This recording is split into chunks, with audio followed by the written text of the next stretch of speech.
शक्ति मोहे दीजिए परम पिता जगदीश। मैं अपराधी जन्म का तुम राता दुख भंजना मेरी करो संभाल। क्या मुख लय विनती करो लाज लगे अति। बोला नहीं था क्या?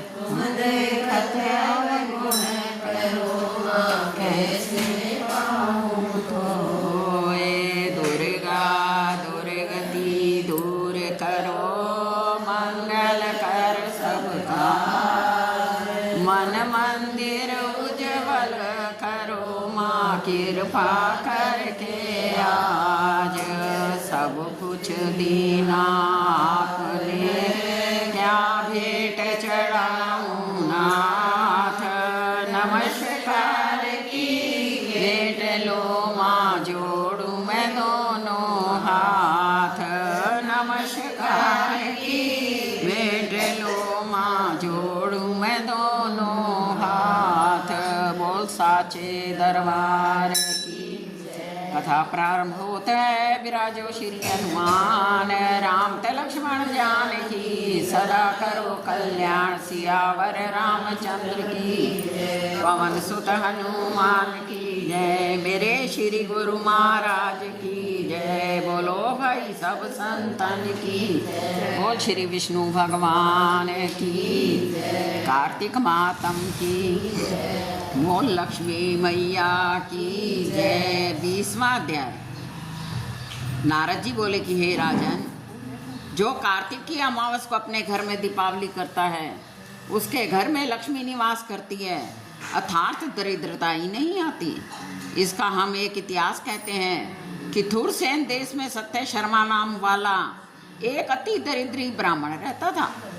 उसके मन में सदा यही लालसा लगी रहती थी कि यदि मेरे पास धन हो तो मैं भी धर्मार्थ करूं, दान और करूं, स्त्री पुत्रों को गहने कपड़े से सुखी करूं, अपने घर को सुंदर बनाऊं।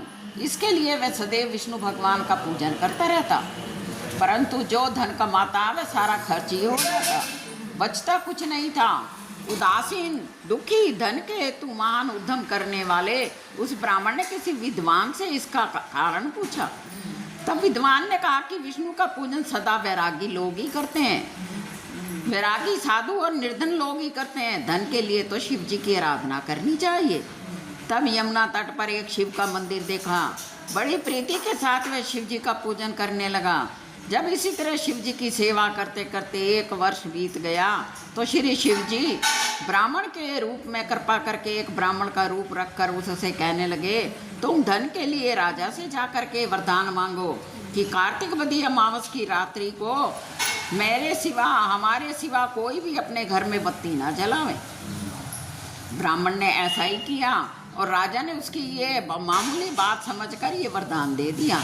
जब अमावस में एक दिन बाकी रह गया अर्थात चतुर्दशी को ब्राह्मण सत्य शर्मा ने राजा के पास जाकर फिर याद दिलाई तो राजा ने इस कार्य के लिए सारे शहर में ढिंढोरा पिटवा दिया और राजा की आज्ञा अनुसार अमावस की रात्रि को सारे गांव में किसी ने भी दिया नहीं जलाया। जब लक्ष्मी जी आई तो सारे शहर में अंधेरा देखा, केवल ब्राह्मण के घर को खूब सजा हुआ और दीपावली के उत्सव से जगमगाते हुए देखा। तो प्रसन्न होकर नील कमल पुष्प हाथ में लेकर जब ब्राह्मण के घर में गई तो ब्राह्मण ने उनको रोक दिया और कहा कि ये भद्रे, तुम्हारा पति अति कठोर है और तुम अति चंचल हो, इस कारण हमारे घर में मत जाओ। तब लक्ष्मी जी कहने लगी, भगवान के शयन करने के समय तुम्हारे घर में आई हूँ, अतः निश्चय तुम्हारे घर में ही वास करूंगी।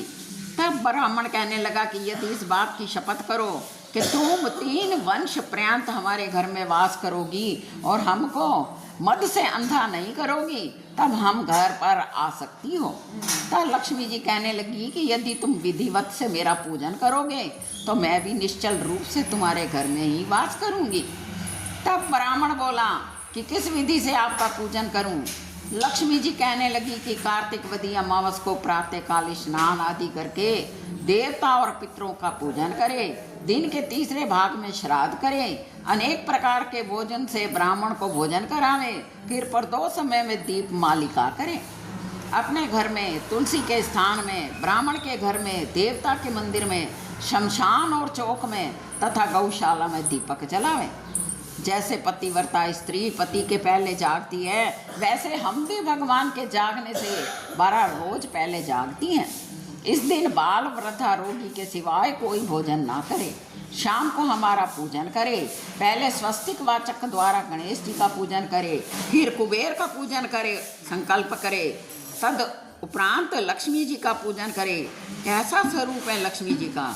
कमल के आसन पर स्थित, कमल के पुष्पों के समान नेत्र और बाली गंभीर नाभि वाली, स्तन के भार से नम्र सुंदर वस्त्र पहने हुए, देवताओं के हाथियों से मणि युक्त घड़ों से स्नान युक्त कमल पुष्प हाथ में लिए हुए ऐसी लक्ष्मी मेरे घर में निवास करे। बोल लक्ष्मी माता की।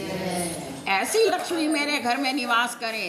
पहले श्री लक्ष्मी जी को आसन दे, फिर पाद्य अर्ध्य आचमन स्नान वस्त्र गंध अशक्त पुष्प धूप दीप नवेद जल तामुल सुपारी इन सब चीज़ों से पूजन करके नमस्कार करें और प्रार्थना करें। फिर दीपावली करे और सारी रात्रि भगवान के कीर्तन में बिता दे।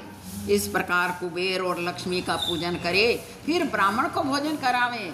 नारद जी कहते हैं कि सत्य शर्मा ब्राह्मण ने इसी प्रकार से लक्ष्मी जी का पूजन किया। सब सत्य शर्मा को बहुत सा धन प्राप्त हुआ, जिससे वह बहुत काल तक दान आदि करता रहा। सत्य शर्मा कहने लगा कि लक्ष्मी को धन्य है, इसके बिना संसार का कोई काम सिद्ध नहीं हो सकता। नारद जी कहते हैं कि इस प्रकार वह सत्य शर्मा बड़े बड़े यज्ञ करके संसार से विरक्त होकर मथुरा में चला गया और फिर वहीं समाधिस्थ होकर विष्णु लोक को प्राप्त हुआ।